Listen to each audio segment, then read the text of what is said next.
We start with a Fox News alert. We're learning more about the deadly ambush that left 4 U.S. soldiers dead in Niger. U.S. officials releasing a brand new timeline. Griff Jenkins is live in Washington, D.C. with that. Good morning, Griff.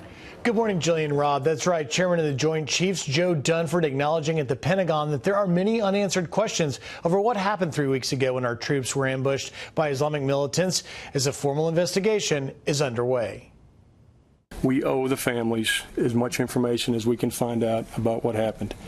And we owe the American people an explanation of what their men and women were doing at this particular time. That's why we're out here today, is to take your questions and provide as much information as we have.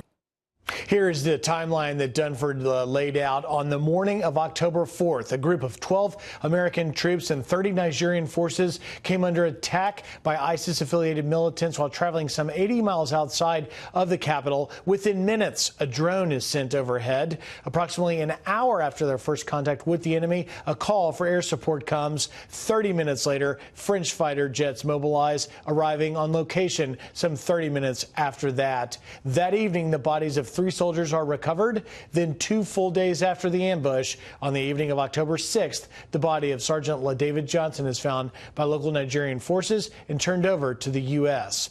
Now, Dunford also says the government owes the public an answer as to why we were there in the first place.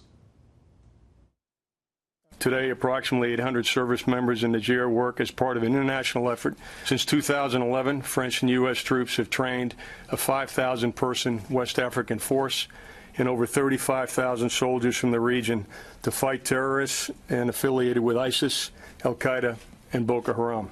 And finally, General Dunford notes that U.S. forces in Niger are not allowed to accompany local forces if they expect enemy contact, and there was no expectation on this particular patrol. As for the investigation's findings, he says the first thing they'll do is brief the families in private before informing the public. Rob, Jillian.